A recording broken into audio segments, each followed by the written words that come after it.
Billionaire CEO asked his son to choose a mother from among the models. He chose the nanny.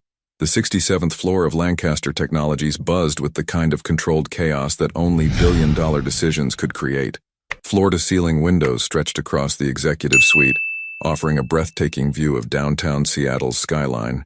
But Damon Lancaster barely glanced up from the quarterly reports scattered across his mahogany desk. At 38, Damon had perfected the art of emotional detachment. His charcoal suit fit like armor, his steel gray eyes revealed nothing, and his jaw remained set in the permanent expression of a man who had learned that feelings were luxuries he couldn't afford. Not anymore. The Hartwell acquisition is moving forward, his assistant Brooke announced as she entered with yet another stack of documents. The press conference is scheduled for Thursday and... She paused, studying his face. The board wants to discuss your public image again. Damon's fingers tightened imperceptibly around his Mont Blanc pen. My image generates revenue, Brooke. What more do they want? A wife. The words hung in the air like smoke from an extinguished candle. Damon set down his pen with deliberate precision, the small click echoing in the sudden silence. Excuse me? Brooke shifted uncomfortably, clutching her tablet closer to her chest.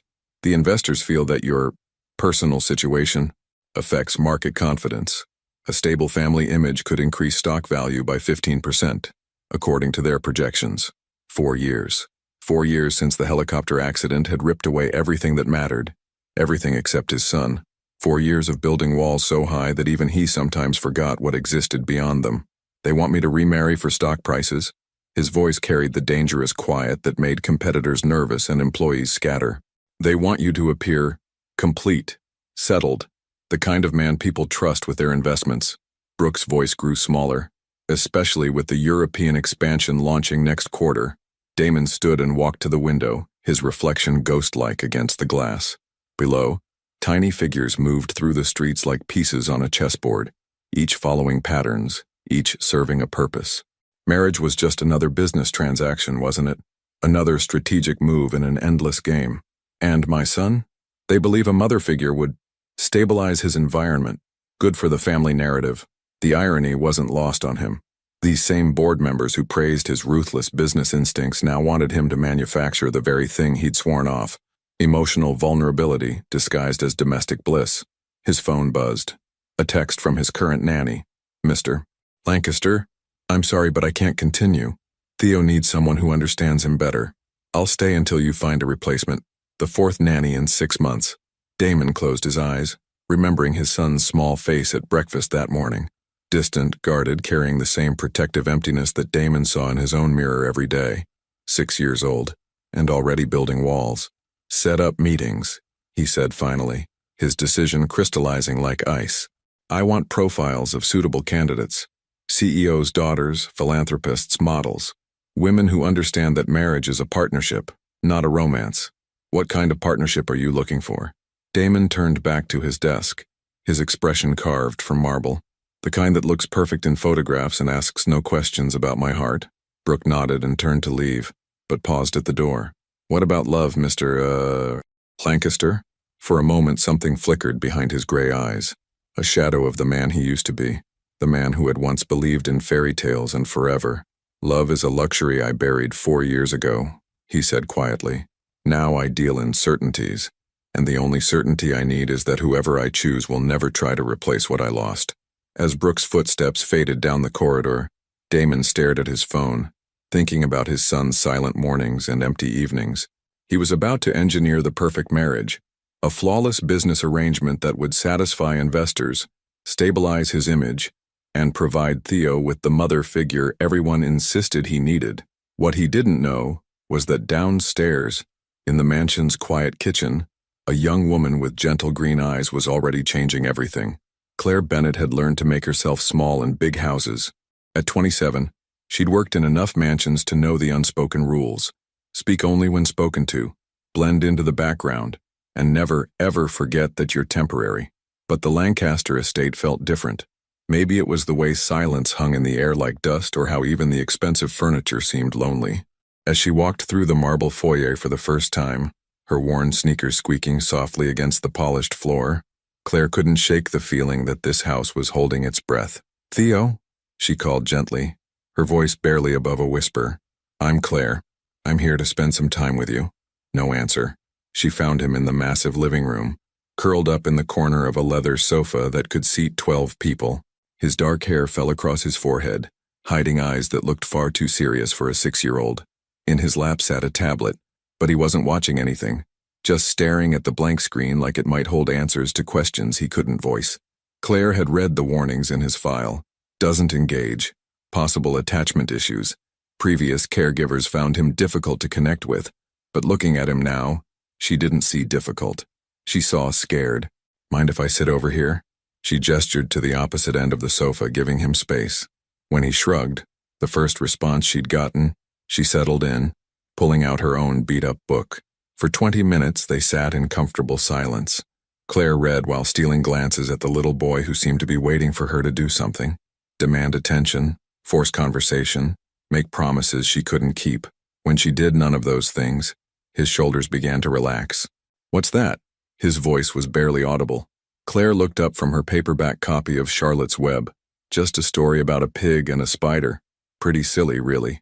My mom used to read to me. The words slipped out like a secret he hadn't meant to share. Claire's heart clenched, but she kept her expression neutral. Yeah?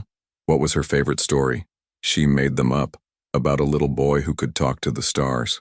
Theo's fingers traced the edge of his tablet. She said the stars told him secrets about tomorrow. That sounds magical. She was magical. His voice broke slightly on the last word, and Claire felt something shift in her chest. That protective instinct that had gotten her into trouble before, the one that made her care too much about kids who weren't hers to save. 20 minutes later, she was sitting on the floor, making ridiculous voices for different characters as she read aloud. Theo had migrated closer, not quite touching but close enough that she could smell his little boy scent of shampoo and something indefinably sweet. Do it again, he whispered when she finished the chapter. Do the voice for Wilbur. Claire launched into her exaggerated pig voice, making Theo giggle, the first real sound of joy she'd heard in this echoing house. She was mid-sentence when she felt eyes on her and looked up to find a man standing in the doorway. Damon Lancaster looked exactly like his photographs, but somehow more intimidating in person. Tall, broad-shouldered, with silver threading through his dark hair and those piercing gray eyes that seemed to catalog everything. His suit probably cost more than Claire made in 3 months. Dad! Theo scrambled to his feet, but there was something cautious in his movement, like he was approaching a beautiful but unpredictable animal. Hey, buddy. Damon's voice softened almost imperceptibly as he knelt to Theo's level. How was your day?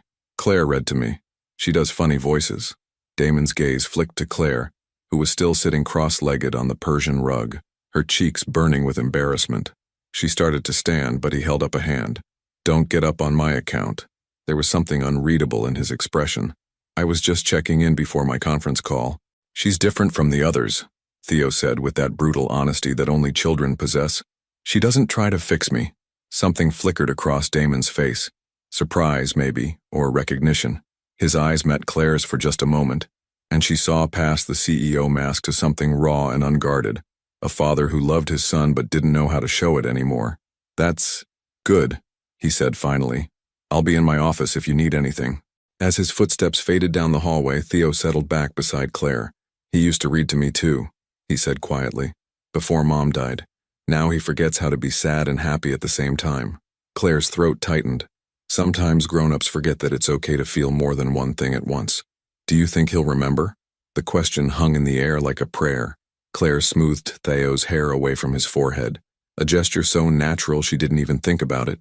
I think, she said carefully, that some people need more time to remember who they used to be. What she didn't say was that she'd already seen it. That flash of recognition in Damon Lancaster's eyes when he watched his son laugh. The question wasn't whether he'd remember. The question was whether he'd let himself. The conference room on the 58th floor had been transformed into something resembling a casting call for the role of perfect wife. Damon sat at the head of the polished table, reviewing portfolios that read more like corporate resumes than personal introductions. Savannah Whitmore, 29, heiress to Whitmore Industries, fluent in 4 languages, degree from Harvard Business School. Isabel Cross, 32, former Miss Washington, current spokesperson for 3 luxury brands, no scandals. Vivian Sterling, 27, daughter of federal Judge Sterling, impeccable social connections. Each photograph showed the same thing: flawless smiles, perfect posture, the kind of polished beauty that photographed well under camera lights. Exactly what the board wanted. Exactly what his image needed. So why did he feel like he was planning a funeral? The first interview is in 10 minutes, Brooke announced, entering with her tablet and that professionally sympathetic expression she wore when discussing his personal life. Savannah Whitmore. Her family's excited about the potential partnership, not marriage. Even his assistant had learned to speak in corporate euphemisms. And the background checks came back clean on all candidates? Spotless. No financial scandals, no embarrassing social media posts, no questionable relationships. Brooke paused. They all understand the arrangement? Damon nodded grimly. He'd been explicit in his requirements. A marriage of convenience, separate bedrooms, public appearances as needed, and most importantly, no emotional demands. These women were intelligent enough to understand the terms, wealthy enough not to need his money, and ambitious enough to benefit from the Lancaster name. It was perfect, bloodless, and perfect. The elevator chimed, and Savannah Whitmore emerged like she was walking down a runway. Blonde hair swept into an elegant chignon, designer dress that probably cost more than most people's cars, and a smile that belonged on billboards. Mr. Lancaster. Her handshake was firm, confident. Thank you for considering me for this opportunity. Opportunity. Not marriage, not partnership. Opportunity.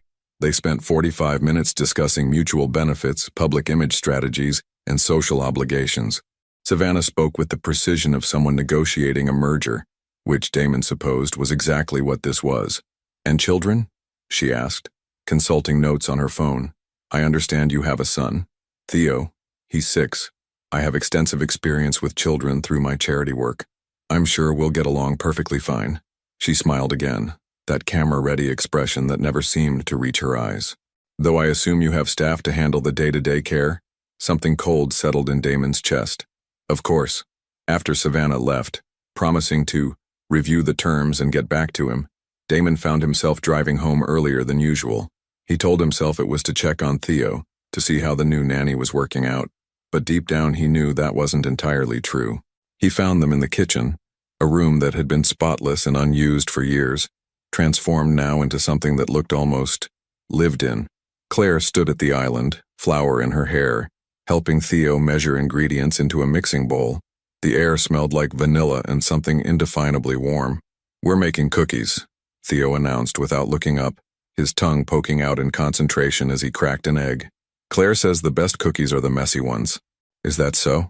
Damon leaned against the doorframe, watching his son's face. Animated, focused, happy in a way he hadn't seen in months. The perfect ones from the store taste like cardboard, Claire said, not looking up from the recipe card. But the ones where you accidentally put in too much vanilla, or the chocolate chips are uneven, or they're a little too brown around the edges, those taste like home. Something in her voice made Damon study her more carefully. She wore jeans with holes in the knees and an oversized sweater that had seen better days. Her blonde hair was pulled back in a messy ponytail, and she had a smudge of flour on her cheek. She looked nothing like the polished women he'd spent his afternoon interviewing. She looked real. Dad, want to help? Theo held up the mixing spoon covered in cookie dough. For a moment, Damon almost said yes. Almost rolled up his sleeves and joined this impromptu baking session. Almost let himself remember what it felt like to make messes and laugh about them. But then his phone buzzed with another email from the board, another reminder of expectations and images and the careful life he'd constructed. I have calls to make, he said instead, and hated the way Theo's face fell just slightly. Maybe next time, Claire said gently, and Damon wasn't sure if she was talking to Theo or to him. As he headed toward his office, he heard Theo's voice behind him. Claire, why doesn't Dad smile anymore? Sometimes, Claire said softly. People forget how to smile when they're trying really hard not to cry. Damon stopped walking. Through the kitchen doorway, he could see Claire kneeling to Theo's level, her hands gentle on his small shoulders. But the smiles are still there, she continued. Just hiding, waiting for the right moment to come back. How do you know? Because I saw him almost smile when he looked at you just now. It was quick, but it was there. Damon pressed his back against the wall, his heart doing something uncomfortable in his chest. She was wrong, of course. He didn't have smiles hiding anywhere. He'd buried them 4 years ago along with everything else that made him vulnerable. But as he walked away, he found his hand moving unconsciously to his face, fingers tracing the corner of his mouth where a smile might have been. The second interview was even more polished than the first. Isabel Cross sat across from Damon with the kind of poise that came from years of beauty pageants and media training. Her red hair caught the afternoon light streaming through his office windows, and her smile never wavered, not even when discussing prenups and public appearance schedules. "I think we'd make an excellent team," she said, crossing her ankles in a way that suggested finishing school. "My experience with media relations would complement your business interests perfectly, and I've always wanted children, so your son would be a wonderful addition to our arrangement." Addition to our arrangement. The word sat wrong in Damon's stomach, like bad coffee on an empty morning. "What kind of relationship do you envision having with Theo?" "Oh, the typical stepmother dynamic, I imagine. I'd take him to appropriate social functions, ensure he's well-dressed and well-behaved, perhaps enroll him in some cultural activities, piano lessons, proper etiquette classes. Children benefit from structure." Damon's jaw tightened almost imperceptibly. "He's 6. "Exactly. The perfect age to start building proper habits. I was in charm school by 5. It set the foundation for everything I accomplished later." She leaned forward conspiratorially. "Between you and me, I think what he really needs is less coddling. Children respond well to clear expectations and boundaries." After Isabel left with another promise to consider his generous offer, Damon found himself taking the stairs instead of the elevator. 58 flights down felt like penance for something he couldn't name. The house was different when he walked through the front door. Not quieter. It had never been quiet since Claire arrived. But the sounds were warmer somehow. He followed the voices to the sunroom, a space that had been filled with expensive furniture and dying plants for years. Now it looked like a hurricane of creativity had blown through. Theo sat cross-legged on the floor, surrounded by construction paper, safety scissors, and enough glue to seal a small building. Claire knelt beside him, both of them focused intently on what appeared to be a construction paper solar system. "And this one's Saturn," Theo was saying, carefully gluing cotton balls around a yellow circle. "It has rings made of ice and rock, and it's really, really far away." "How far?" Claire asked, genuinely curious. "Like 1 billion miles. Maybe more." Theo's arms spread wide, knocking over a cup of water that sent both of them into giggles as they scrambled to clean it up. "Theo," Damon said from the doorway, and both heads turned toward him. "What's all this?" "We're making the solar system for my science project," Theo said, but his voice had gone smaller, more careful. "Mrs. Henderson said we could do anything we wanted about space." Damon looked at the chaos. Paper scraps everywhere, glue on the furniture, marker stains on the expensive rug. 6 months ago, he would have been horrified. Now, looking at his son's bright eyes and animated face, he found he couldn't summon any irritation. "It looks comprehensive," he said finally. "Claire knows all about the planets." Theo continued, warming up again. "She said Pluto is still a planet in her heart even if scientists say it's not. Scientific classifications can be heartless sometimes," Claire said quietly, and something in her tone made Damon look at her more closely. She was studying him with those green eyes like she could see past his expensive suit to whatever was underneath. "How was your meeting?" she asked, and Damon realized she'd noticed his earlier-than-usual return. "Productive." The lie came automatically, the same way all his responses did these days. "Measured, safe, revealing nothing." "That's good."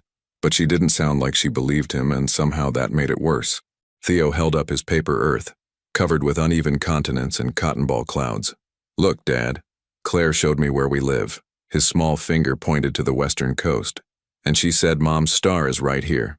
He pointed to a silver star he'd glued slightly above the earth, close enough to watch over it.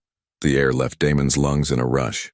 In 4 years, no one, not the grief counselors, not the previous nannies, not even Damon himself, had found a way to talk about Theo's mother that didn't end in tears or silence.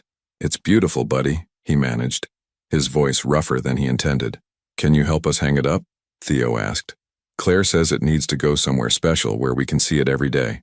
Damon looked around the sunroom, at the mess, at the laughter still echoing in the corners, at his son's hopeful face. Then he looked at Claire, who was watching him with something that might have been understanding. "Where did you have in mind?" 20 minutes later, the three of them stood back to admire the paper solar system hanging from the ceiling, with Earth and its guardian star positioned perfectly to catch the morning light. "It's perfect," Theo breathed, slipping his hand into Damon's without thinking about it. For a moment, Damon forgot about board meetings and marriage contracts and perfect wives who spoke about his son like a business acquisition. For a moment, he remembered what it felt like to build something with his hands, to create instead of acquire, to be part of something messy and real and absolutely imperfect. Yeah, he said, squeezing Theo's small fingers. It really is. Later, after Theo had gone to bed and Claire had cleaned up the creative explosion in the sunroom, Damon found himself staring at the paper planet spinning slowly in the evening breeze from the open window. His phone buzzed with a text from Brooke. Vivian Sterling confirmed for tomorrow at 2 p.m. Also, the board wants an update on your timeline. He typed back, still evaluating options. But as he looked at his son's handmade solar system, with its crooked planets and its guardian star watching over everything, Damon wondered if he was evaluating the right things at all. Vivian Sterling arrived 15 minutes early, which Damon noted with approval. Punctuality was a virtue in his world, where time equaled money and both were precious commodities. She wore a navy dress that whispered expensive taste without screaming for attention, and her handshake conveyed confidence without trying to prove anything. "Thank you for considering me, Mr. Lancaster," she said, settling into the chair across from his desk with practiced grace. "I've reviewed your proposal, and I believe we could create something mutually beneficial." For the next hour, they discussed logistics with the efficiency of seasoned negotiators. Vivian understood the terms. Separate lives that intersected only when cameras were rolling, a comfortable arrangement that would enhance both their public profiles, and a respectful distance that would allow them each to maintain their emotional independence. "I'm curious about your son," Vivian said near the end of their meeting, consulting her notes. "I've done some research on child psychology, and I think establishing clear boundaries from the beginning would be beneficial for everyone involved." "What kind of boundaries?" "Well, he shouldn't expect a replacement mother, obviously. I'd be more of a guardian figure, someone who ensures he has proper guidance and education, but without the messy emotional complications that can arise when lines get blurred." Damon found himself thinking of Theo's face that morning, animated as he'd explained how Claire had shown him how to make pancakes shaped like dinosaurs. Messy emotional complications indeed. "And you're comfortable with that arrangement?" "I think it's healthier," Vivian replied smoothly. "Children need stability, not false promises of affection that might not be sustainable long-term. Honesty from the beginning prevents disappointment later." After she left, Damon sat alone in his office staring out at the Seattle skyline. Everything Vivian had said made perfect sense. Clean boundaries, realistic expectations, no messy emotions to complicate what should be a straightforward business arrangement. So why did he feel like he'd just interviewed someone to manage his son rather than become part of his family? His phone rang, interrupting his thoughts. The caller ID showed his home number. "Mr. Lancaster?" Claire's voice carried a note of concern that made his stomach clench. "I'm sorry to bother you at work, but Theo's running a fever. It came on suddenly after lunch." "How high?" 102. "I've given him children's Tylenol, but I thought you should know. He's asking for you." Damon was already reaching for his keys. "I'm on my way." He found Theo curled up on the couch in the living room, wrapped in a blanket that seemed to swallow his small frame. His cheeks were flushed with fever, and his usually bright eyes looked glassy and tired. "Hey, buddy," Damon said softly, sitting on the edge of the couch. "I hear you're not feeling so great." "My throat hurts," Theo whispered, his voice hoarse. "And I'm cold but also hot." Claire appeared with a cool washcloth, placing it gently on Theo's forehead. "The fever should break soon," she murmured. "Sometimes these things just have to run their course." "Maybe we should call the doctor," Damon said, that familiar panic rising in his chest, the same fear that had lived there since the accident, the constant terror that everything good in his life was one phone call away from disappearing. "We can if you want," Claire said gently, "but I think he just needs rest and fluids. I've been through this with my little cousin plenty of times." "You have family?" The question slipped out before Damon could stop it. "My grandmother raised me after my parents died. Car accident when I was 8. She said it matter-of-factly, but something in her eyes suggested the pain was still there, just worn smooth by time. Nana's getting older now, so I help take care of her." "Is that why you—" He gestured vaguely, not sure how to finish the question. "Why I work as a nanny instead of finishing pharmacy school." Claire's smile was rueful. "Money's tight. Nana's medications are expensive and the insurance doesn't cover everything. This pays better than retail and I get to spend time with kids like Theo." Something uncomfortable twisted in Damon's chest. He'd assumed she was just another young woman working her way through life, maybe saving up for something frivolous. He hadn't considered that she might be carrying responsibilities that rivaled his own. "Dad?" Theo's weak voice drew both their attention. "Will you stay? Just until I fall asleep?" "Of course." Damon settled more comfortably on the couch and, without really thinking about it, began stroking Theo's damp hair away from his forehead. "Want me to tell you a story? The one about the stars?" Theo's eyes were already drooping. Damon's throat tightened. He hadn't told that story in 4 years, hadn't been able to face the memories it carried. But looking at his son's flushed face, feeling the trust in that small body curled against his side, he found the words coming back. "Once upon a time," he began quietly, "there was a little boy who could talk to the stars." As he spoke, Damon was aware of Claire moving quietly around the room, dimming lights, bringing fresh water, creating an atmosphere of calm care. She didn't intrude on the moment between father and son, but her presence was somehow comforting, like having a safety net he hadn't realized he needed. By the time Theo's breathing evened out in sleep, the fever had begun to break. Damon continued to hold his son, reluctant to move and risk waking him. "He'll be fine," Claire said softly, settling into the chair across from them. "Kids are resilient." His mother used to say that. The words slipped out before he could catch them. She'd say he was strong enough to weather any storm. She sounds like she was wise. She was. Damon looked down at Theo's peaceful face. "Some days I wonder if I'm failing him, if I'm so focused on giving him security that I'm forgetting to give him everything else." "You're here now," Claire said simply. "That's what matters. But what about tomorrow? What about when work demands something else, when the board needs another meeting, when tomorrow will take care of itself?" Claire's voice was gentle but firm. "Right now your son is safe and loved and sleeping peacefully in his father's arms. That's not failure, Mr. Lancaster. That's exactly what he needs." Later, after they'd moved Theo to his bed, and Claire had gone home to check on her grandmother, Damon found himself thinking about the afternoon's interview. Vivienne Sterling would never have rushed home for a fever.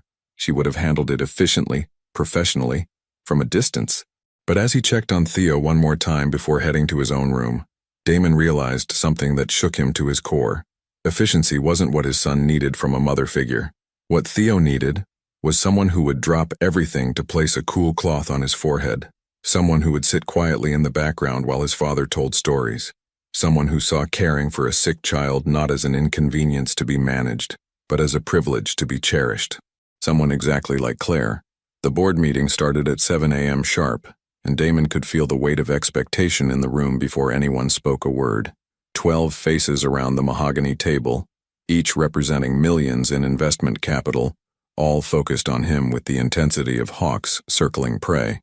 "The European expansion is moving forward beautifully," board member Harrison Cade began, adjusting his gold-rimmed glasses. "But the investors are getting antsy about your personal timeline, Damon."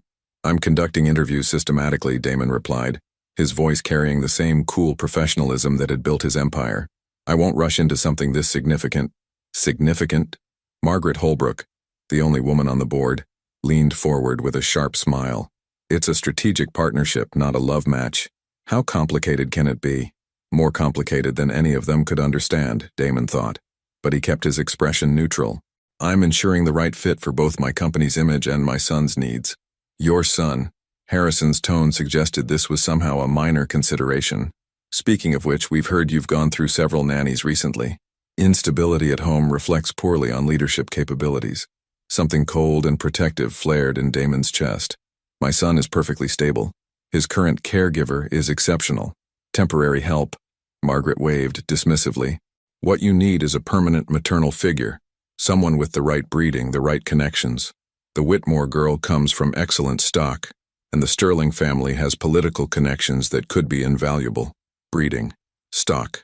They were talking about his life, his son's future, like they were discussing livestock acquisitions. "I need to see quarterly projections," Damon said abruptly, cutting off further discussion.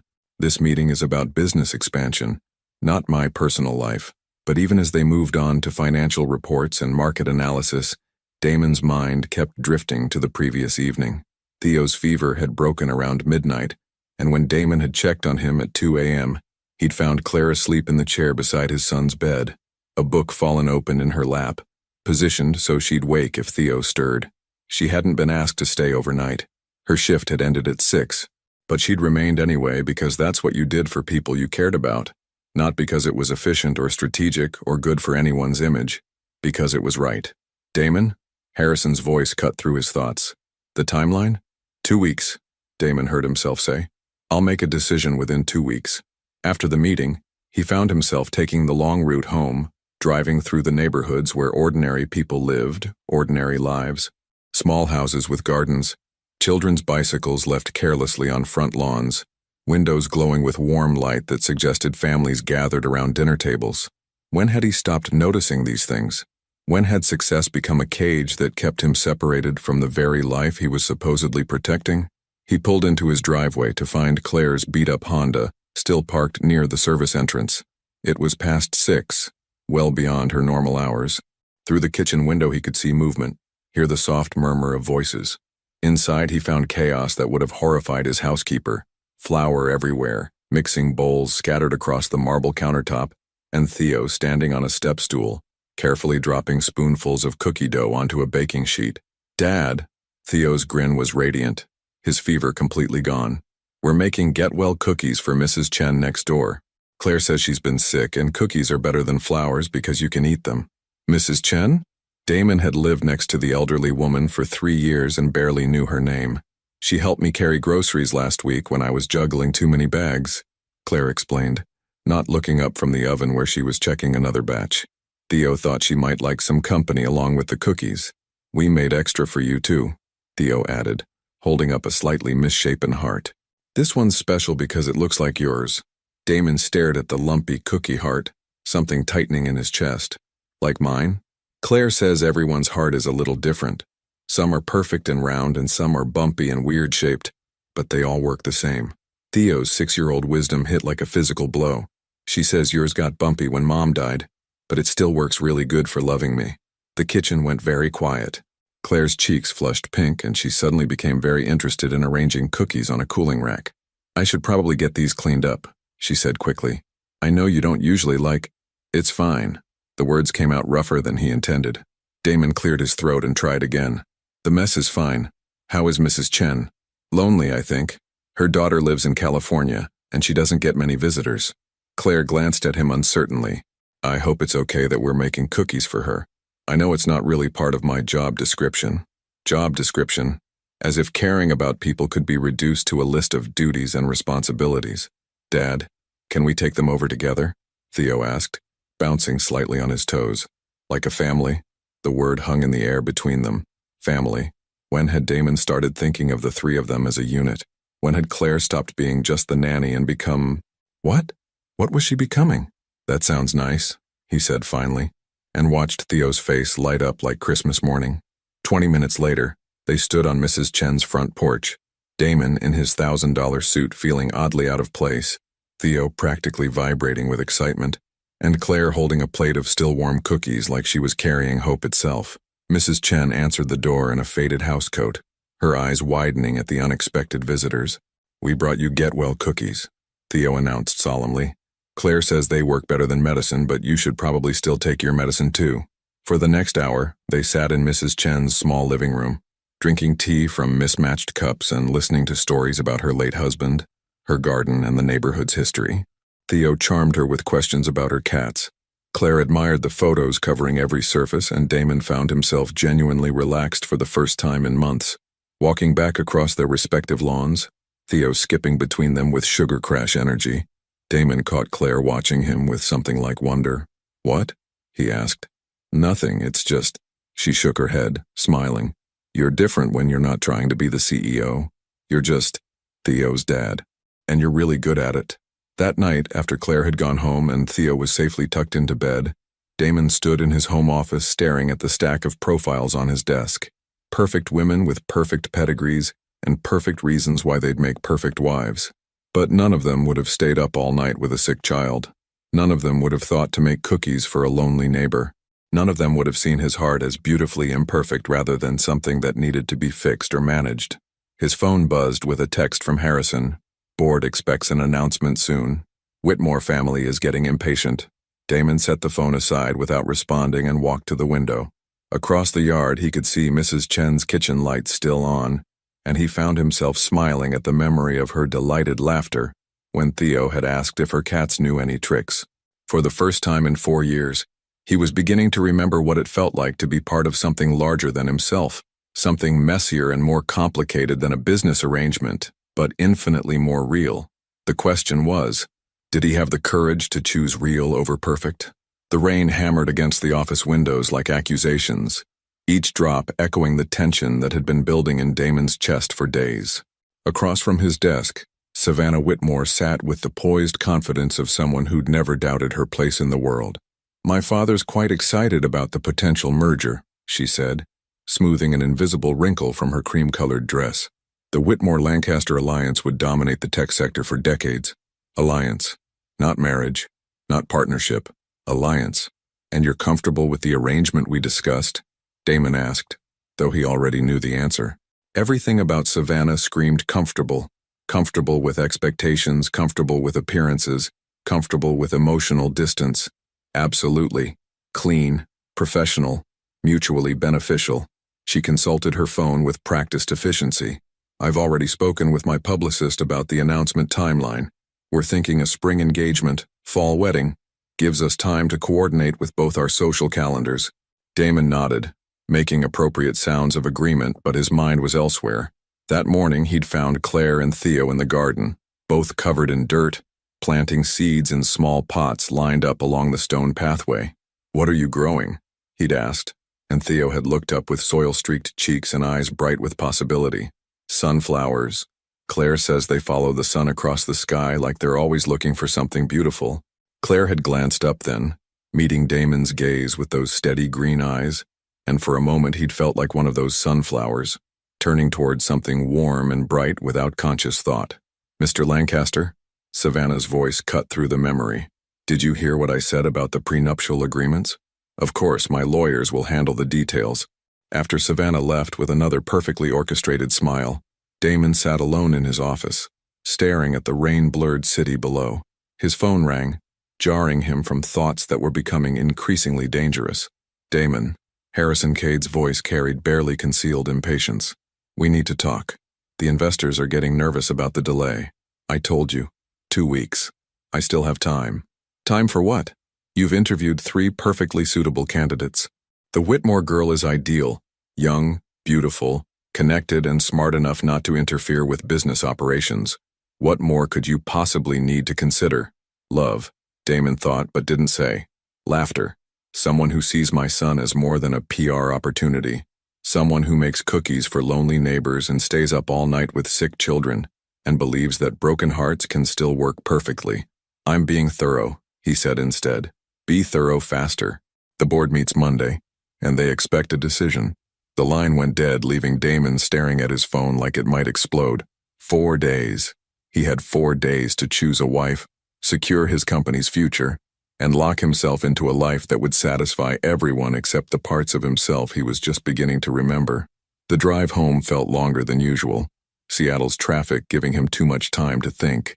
When he finally pulled into his driveway, the house glowed with warm light that seemed to promise sanctuary from the storm clouds gathering in his professional life. He found them in the living room, Claire reading aloud from a chapter book, while Theo leaned against her shoulder, both of them completely absorbed in whatever adventure was unfolding on the pages. The sight hit him like a physical blow, not because it was unusual, but because it had become so perfectly, heartbreakingly normal. "Dad!" Theo scrambled up when he noticed Damon in the doorway. "Claire's reading about a dragon who's afraid of heights. Can you believe it? A dragon afraid to fly. Sounds like he needs to find his courage," Damon said, settling into the chair across from them. "That's exactly what happens." Theo bounced with excitement. "He meets this girl who teaches him that being scared doesn't mean you can't be brave. Right, Claire?" "Right," Claire agreed softly, but her eyes were on Damon's face, studying him with that unsettling ability she had to see past his carefully constructed facades. "Sometimes the bravest thing you can do is admit you're afraid." The words seemed to hang in the air between them, weighted with meaning that had nothing to do with children's stories and everything to do with the choice Damon was facing. Later, after Theo had gone to bed and Claire was gathering her things to leave, Damon found himself following her to the kitchen. She moved with quiet efficiency, washing the few dishes from their impromptu reading session, wiping down counters that didn't need cleaning, small acts of care that no one had asked her to perform. Claire, her name felt foreign on his tongue, too intimate for an employer addressing an employee. "Can I ask you something?" She turned, drying her hands on a dish towel, waiting. "Do you ever think about the future? About what you want your life to look like?" Something flickered across her face. Surprise, maybe. Or wariness. "That's a dangerous question for someone in my position." "What do you mean?" "I mean I can't afford to want things that aren't realistic." She folded the towel with precise movements, not meeting his eyes. "I want to finish pharmacy school someday.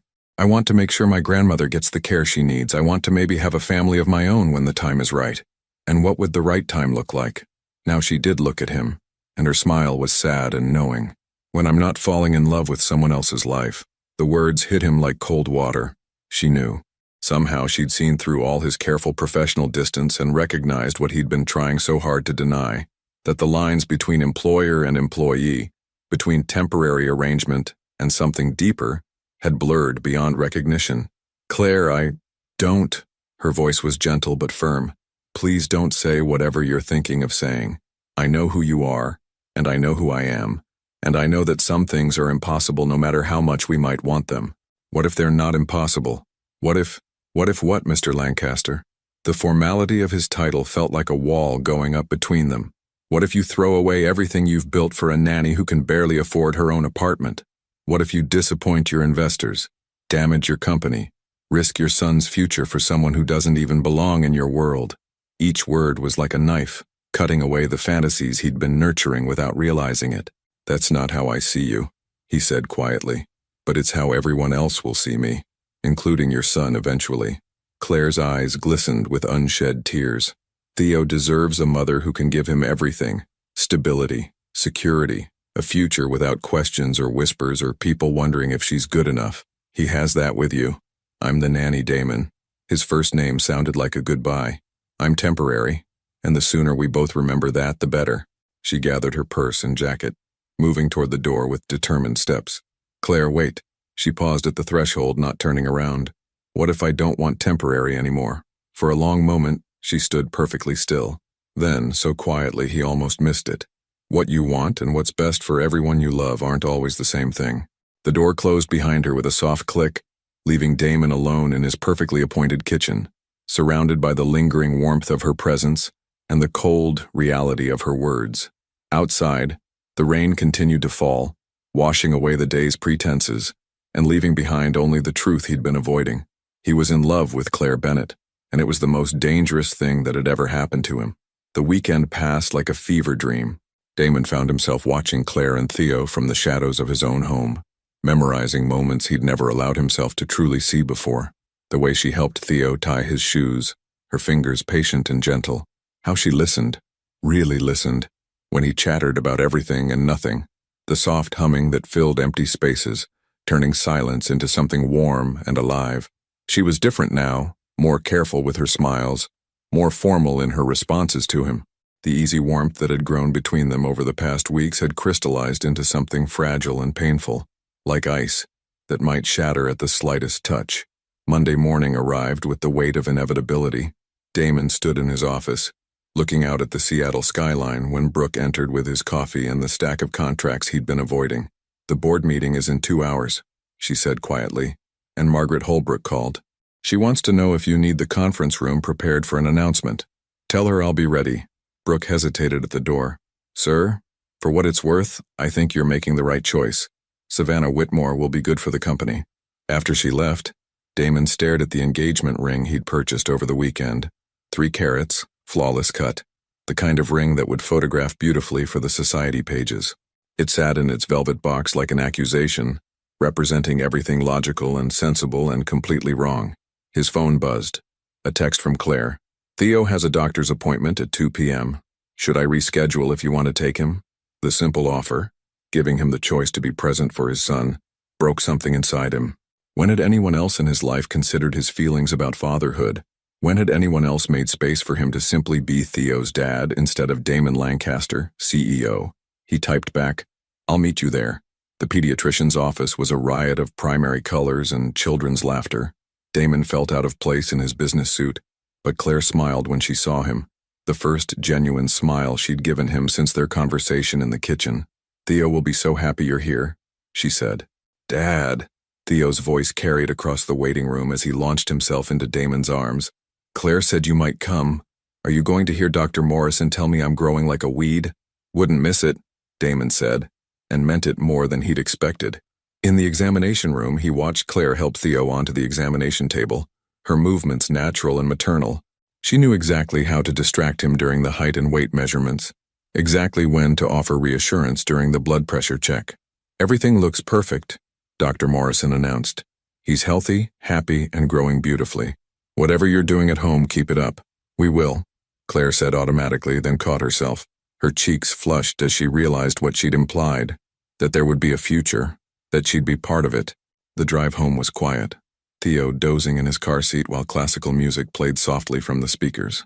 At a red light, Damon glanced over at Claire, who was staring out the window with an expression he couldn't read. "Thank you," he said. "For what?" "For caring about him the way you do. For staying up when he was sick. For making him laugh. For—" He stopped, the words too dangerous to finish. "He's easy to love," Claire said simply, and something in her tone made Damon's chest tighten. That evening after Claire had gone home, Damon found Theo in his bedroom, staring up at the paper solar system they'd hung together. "Dad, are you going to marry someone?" The question hit like a punch to the solar plexus. "Why do you ask that, buddy?" "I heard Mrs. Chen talking to her friend on the phone. She said rich men always get married again for their businesses." Theo rolled over to face him, his dark eyes serious. "Is that true?" Damon sat on the edge of the bed, choosing his words carefully. "Sometimes adults make decisions that are complicated. But what if you married someone who didn't like me? That could never happen. Anyone I married would have to love you just as much as I do." Theo was quiet for a long moment. Then, with the devastating honesty of childhood, "Claire loves me." "Yes," Damon whispered. "She does. And she loves you too. I can tell by the way she looks at you when she thinks no one's watching." The words hung in the air between them, truth spoken in the innocent voice of a 6-year-old who saw the world without the complications adults imposed upon it. "Theo, sometimes loving someone isn't enough." "Why not?" Theo sat up, his small face fierce with conviction. "If you love someone and they love you back, why isn't that enough?" Damon had no answer that wouldn't break his son's heart or his own. Later that night, he stood in his home office staring at the engagement ring and the contract spread across his desk. His phone showed 17 missed calls from board members, investors, and lawyers, all demanding answers he didn't have. At midnight, he made a decision that terrified him more than any business deal ever had. He dialed Claire's number. "Mr. Lancaster? Is everything okay?" "Is Theo?" "Theo's fine. I need to ask you something and I need you to answer honestly." Silence on the other end of the line. If there were no obstacles, no money issues, no social expectations, no board members or investors or anyone else's opinions, what would you want? "That's not fair," she whispered. "Answer me anyway." A long pause. Then, so quietly he had to strain to hear, "I'd want to wake up every morning knowing I get to take care of both of you. I'd want to help Theo with his homework and kiss his scraped knees and watch him grow up knowing he's loved unconditionally. I'd want to be there when you come home from difficult days, and I'd want you to be there when I need someone to remind me that I'm worth more than I think I am." Her voice broke slightly. "But wanting something doesn't make it possible." "What if I made it possible?" "Damon, don't. What if I chose you? What if I chose us?" The silence stretched so long he thought she might have hung up. "You'd lose everything," she finally said. "I'd lose some things. But I'd gain the only things that actually matter. Your son's future. My son's future includes having a mother who loves him for who he is, not what he represents. A mother who stays up all night when he's sick, who makes cookies for lonely neighbors, who sees the beauty in crooked art projects and imperfect hearts." He could hear her crying now, soft sounds that broke his own heart. "The board meets tomorrow," he continued. "I'm supposed to announce my engagement to Savannah Whitmore. Instead, I'm going to tell them I'm choosing love over logic, messy over perfect, real over convenient. Damon, I'm choosing you, Claire. If you'll have me. If you'll have us." The line went quiet except for the sound of her breathing. "Ask me tomorrow," she whispered finally, "after you've had time to think about what you're really giving up. I don't need.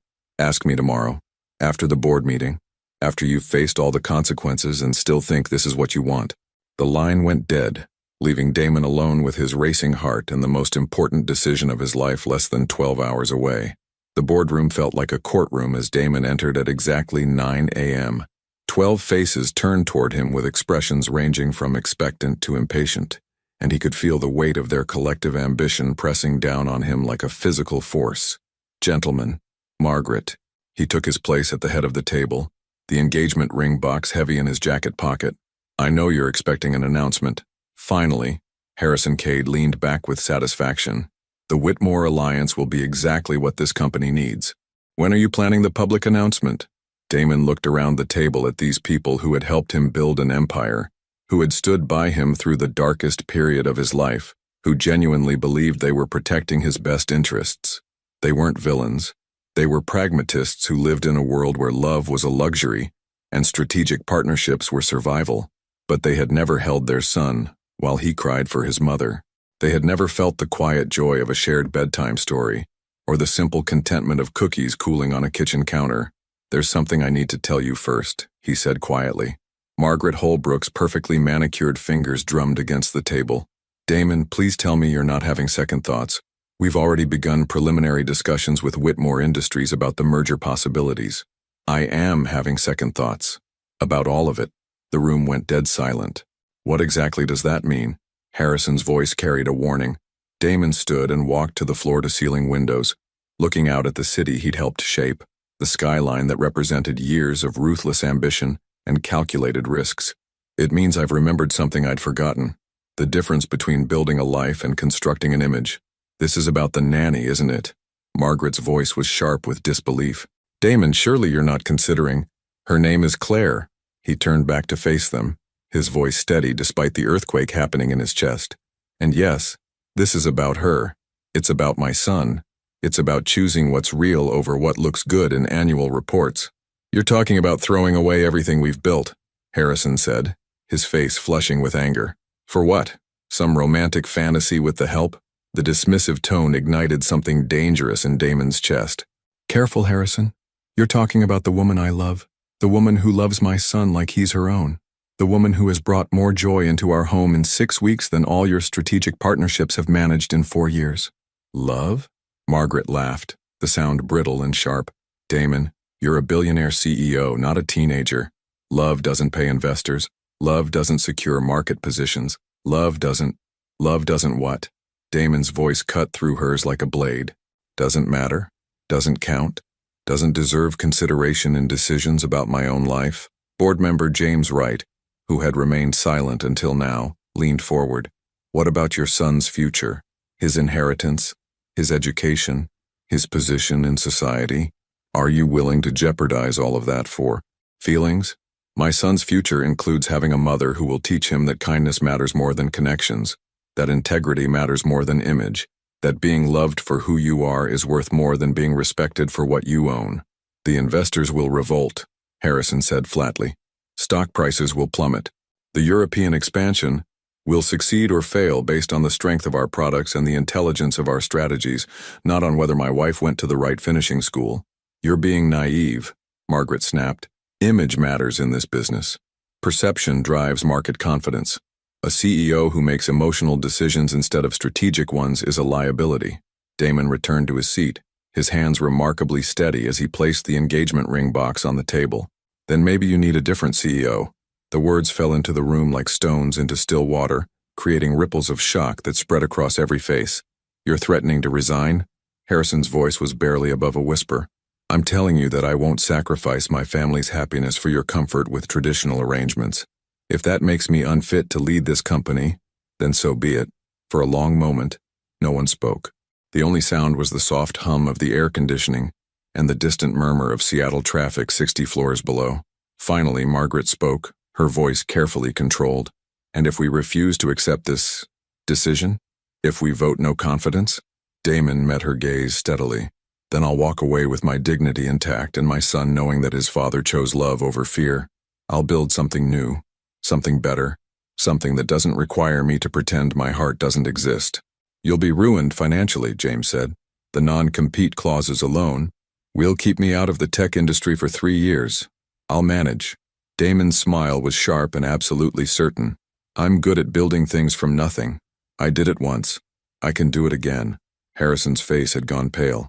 Damon, be reasonable. We can work something out. Maybe the Bennett woman could be discreet. A private arrangement while you maintain the public marriage. The suggestion hung in the air for exactly 2 seconds before Damon's voice cut through it like winter wind. Get out. Excuse me? I said get out. All of you. This meeting is over. You can't just, I can and I am. This is still my company, these are still my offices, and I'm telling you to leave. You have 48 hours to decide whether you want to support me or replace me. Either way, I'm done pretending that profit margins matter more than the people I love. One by one, they filed out, leaving behind muttered threats and promises of emergency board meetings. Margaret was the last to leave, pausing at the door. You're making a mistake that will cost you everything, she said. No, Damon replied quietly. I'm fixing a mistake that already has. Alone in the boardroom, Damon picked up the engagement ring and walked to the window. With deliberate precision, he opened the box and removed the 3-carat symbol of everything he was rejecting. Then he dropped it into the trash can beside his chair. His phone buzzed with a text from Claire. Theo's at school. I'm at the park on 5th Street if you want to talk. Damon looked at the message, at the simple offer of presence without pressure, of comfort without conditions. He thought about board meetings and stock prices and European expansions, about the empire he'd built and the expectations he'd carried for so long they'd become part of his identity. Then he thought about Theo's laughter echoing through their home, about Claire's gentle hands on his son's fevered forehead, about the way she looked at both of them like they were miracles disguised as ordinary people. He typed back, on my way. For the first time in 4 years, Damon Lancaster left his office in the middle of a business day, not because of an emergency or a crisis, but because someone he loved was waiting for him. And as the elevator carried him down from the 67th floor, he felt lighter with every floor he descended, as if he were shedding the weight of other people's expectations and remembering what it felt like to choose joy over obligation. The only question now was whether Claire would choose him back. Claire sat on the park bench watching mothers push their children on swings, listening to laughter that seemed to belong to a world she could observe but never quite enter. Her hands trembled slightly as she gripped her coffee cup, the weight of last night's conversation pressing against her chest like a stone. She'd barely slept, replaying Damon's words over and over. I'm choosing you, Claire, if you'll have me. The rational part of her mind had spent the hours cataloging every reason why this was impossible. The financial disparity, the social gulf, the media scrutiny that would follow, the damage to his reputation and his son's future. She'd imagined the headlines, the whispered speculation, the way people would look at Theo and wonder if his stepmother was a gold digger who'd trapped his grieving father. But then she remembered the way Damon had looked at her in the kitchen, the way his voice had broken when he'd asked what she wanted, the way he'd listened, really listened, to her answer without trying to fix or change or minimize her dreams. And she remembered Theo, sweet Theo with his crooked smiles and his fierce hugs, who'd asked her once if grown-ups were allowed to be happy and sad at the same time. Yes, she'd told him. The best kind of happiness includes a little sadness, because it means you know how precious it is. Claire. She looked up to find Damon approaching across the grass, still wearing his business suit but with his tie loosened and his hair slightly mussed, as if he'd run his hands through it repeatedly. He looked exhausted and exhilarated and terrified all at once. How did it go? She asked as he sat beside her on the bench. Badly. Perfectly. I don't know. He laughed, a sound caught between hysteria and relief. I told them I wasn't marrying Savannah Whitmore. I told them I was choosing love over logic. I may have threatened to resign. Claire's coffee cup slipped in her hands. Damon, no. You can't. Your company, everything you've built, is meaningless without people to share it with. He turned to face her fully, his gray eyes steady and sure. I've spent 4 years building walls around my heart, convincing myself that success could fill the empty spaces. But you and Theo, you've shown me that I was just constructing a beautiful prison. The board will never accept this. They'll destroy you. Maybe. Or maybe they'll realize that a CEO who fights for what matters is exactly the kind of leader they want. His smile was rueful. Either way, I'd rather face an uncertain future with you than a guaranteed one without you. Claire set down her coffee with shaking hands. You don't understand what you're asking. I'm not like those other women. I don't know how to be a billionaire's wife. I don't know the right things to say at charity galas or how to dress for board meetings or... I don't want a billionaire's wife.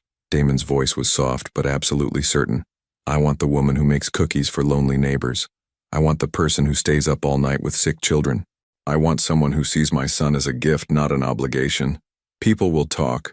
They'll say terrible things about me, about us. Let them talk. He reached for her hands, his touch warm and steady. Do you know what Theo told me last night? He said that if you love someone and they love you back, that should be enough, and he's right, it should be enough. Claire's eyes filled with tears. She'd been fighting all morning. I'm scared, Damon. I'm scared of not being good enough, of letting you down, of Theo realizing someday that his father could have done better. Hey, he cupped her face gently, his thumbs brushing away the tears that had spilled over. Look at me. Really look at me. She met his gaze, seeing past the CEO mask to the man underneath, vulnerable, hopeful, absolutely certain of what he wanted. You are not settling, he said firmly. You are not less than. You are not temporary or dispensable or inadequate. You are the woman who brought light back into my house, laughter back into my son's life, and hope back into my heart. You are exactly what we need, exactly who we want, exactly where you belong. But your future, my future, is sitting right here, crying on a park bench because she thinks she's not worthy of love. His smile was tender and slightly amused. My future is teaching my son that courage means choosing happiness even when it's scary. My future is waking up every morning grateful for the miracle of finding someone who loves us both exactly as we are. Claire closed her eyes, feeling the last of her defenses crumble. I love you, she whispered. I love you both so much it terrifies me. Good, Damon said, his voice rough with emotion. Because we love you too, more than I thought possible, more than I knew my heart could hold. When she opened her eyes, he was smiling. Not the careful, controlled expression she'd grown used to seeing, but something bright and unguarded and absolutely beautiful. So, he said, his voice carrying a note of wonder, as if he couldn't quite believe what he was about to say. Claire Bennett, will you marry me? Not for appearances or alliances or any other reason except that I can't imagine a life without you in it. Yes, she said, the word coming out as half laugh, half sob. Yes, yes, absolutely yes. He kissed her then, right there on the park bench with dog walkers and joggers and curious children as witnesses, and it tasted like coffee and tears and the promise of everything they were brave enough to build together. When they finally broke apart, Claire was laughing through her tears. I can't believe we're doing this. I can't believe you chose me. I didn't choose you, Damon said, his forehead resting against hers. I recognized you. I recognized home. Hand in hand, they walked back toward the car, toward the house where Theo was waiting, toward a future that would certainly be complicated and possibly difficult, but absolutely completely theirs. One more thing, Damon said as they reached his car. I threw a 3-carat engagement ring in the trash this morning. Claire burst into laughter. That's the most romantic thing anyone's ever done for me. Just wait, he said, opening her door with a gallant flourish that made her heart flutter. I'm just getting started. As they drove toward their home, their family, their beautifully imperfect life, Claire thought about Theo's paper solar system hanging in the sunroom, with its guardian star watching over everything. Some things, she realized, were worth believing in. Some risks were worth taking. And sometimes, if you were very lucky and very brave, love really was enough. 6 months later, the morning sun streamed through the kitchen windows, casting golden squares across the flour-dusted countertop, where Claire stood making pancakes shaped like dinosaurs. Her wedding ring, a simple band of white gold that Damon had chosen, because it reminded him of her quiet elegance, caught the light as she flipped a particularly ambitious stegosaurus. Mom, you made the T-Rex too fat, Theo announced from his perch on the kitchen stool, his 7-year-old authority on prehistoric anatomy absolute and unwavering. Mom. The word still sent a flutter of joy through Claire's chest every time she heard it. Theo had started using it tentatively at first, testing the waters, but now it fell from his lips as naturally as breathing. Fat T-Rex pancakes are the best kind, she replied solemnly. They have more room for syrup. That's scientifically accurate, Damon said from the doorway, already dressed for work but making no move to rush through breakfast the way he used to. These morning moments had become sacred to him, stolen time before the world demanded his attention. He wrapped his arms around Claire from behind, pressing a kiss to the top of her head that still made her feel like she was living in someone else's beautiful dream. How did the board meeting go yesterday? She asked, leaning back against his chest. Better than expected, Harrison's actually starting to admit that our stock prices have been stronger since I stopped making decisions based on fear. Damon's voice carried a note of wonder that hadn't quite faded, even after months of discovering that choosing authenticity over image had somehow made him a more effective leader, not less. The company had weathered the initial storm of his unconventional marriage announcement with surprising resilience. Yes, there had been gossip and speculation, but there had also been unexpected support from employees who respected a CEO brave enough to prioritize his family, and from investors who valued genuine leadership over manufactured perfection. Plus, Theo added, carefully pouring syrup onto his dinosaur pancakes, Dad's way happier now, so he makes better decisions. It's obvious. Out of the mouths of babes, Damon murmured, ruffling his son's hair. The kitchen filled with comfortable chatter as they shared breakfast, making plans for Theo's soccer game that afternoon and debating whether they had enough ingredients for cookies later. It was beautifully, perfectly ordinary. The kind of morning that might seem unremarkable to anyone else but felt like a miracle to people who had learned the difference between a house and a home. I need to check on Nana before work, Claire said, glancing at the clock. Tell her I said hi, Theo said seriously, and that I finished the puzzle she gave me. Claire smiled, thinking of her grandmother who had moved into the guest house on their property 3 months ago. The arrangement had started as practical necessity when Nana's health had declined, but it had evolved into something beautiful. 3 generations sharing the same address, sharing meals and stories and the daily small kindnesses that made life worth living. She'll want to see pictures, Claire said. You know how she is about puzzles. After Damon left for the office and Theo had been delivered to school with his backpack and his lunchbox and a kiss that left sticky syrup fingerprints on Claire's cheek, she made her way to the guest house where Nana was tending to the small garden they'd planted together. Morning, sweetheart, Nana said, looking up from the tomato plants with dirt under her fingernails and contentment in her weathered face. How's married life treating you? Like a fairy tale that someone forgot to mention would involve a lot of laundry, Claire replied, settling beside her grandmother in the morning sun. The best fairy tales always do. Nana's eyes twinkled with the wisdom of someone who had lived through enough stories to know which details mattered. You know, I worried about you for a while there. Thought you might spend your whole life taking care of everyone else and forget to let someone take care of you. I'm still taking care of everyone else, Claire pointed out. Yes, but now someone's taking care of you right back. There's a difference. Nana patted Claire's hand with fingers that smelled like earth and growing things. Your young man sees you, really sees you. That's rarer than you might think. That afternoon, Claire sat in the bleachers at Theo's soccer game, cheering enthusiastically for goals and near misses, and the pure joy of watching her son run across the grass with grass stains on his knees and victory in his heart, regardless of the score. Is that your boy? Asked the woman sitting next to her, a stranger with kind eyes and a coffee cup that had seen better days. Yes, Claire said, the word coming automatically and without hesitation. Number 7. He's got good form. You must be proud. Every day, Claire replied, and meant it with every fiber of her being.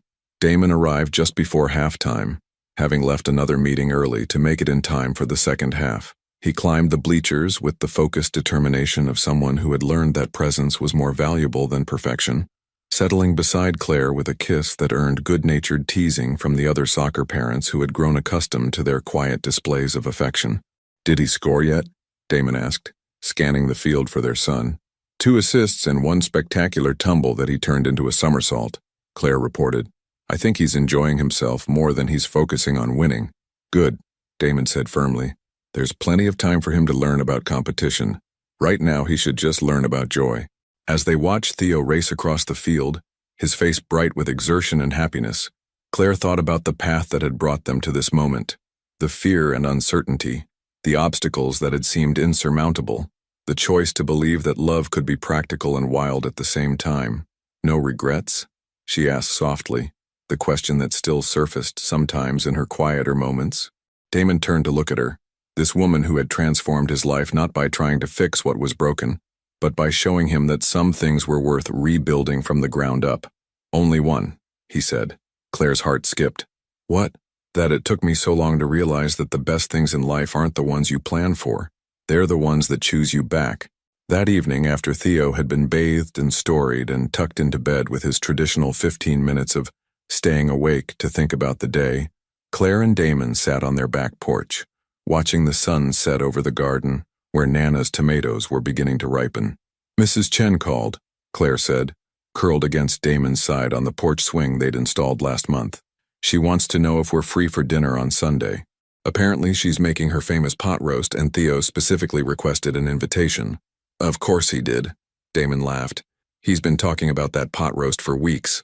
I love that he thinks of her as family now, Claire mused. I love that our family keeps getting bigger instead of smaller. Speaking of which, Damon said, his voice carrying a note of mischief, I may have accidentally mentioned to Theo that some families have more than one child. Claire sat up to look at him, her heart doing something complicated and wonderful in her chest. Accidentally?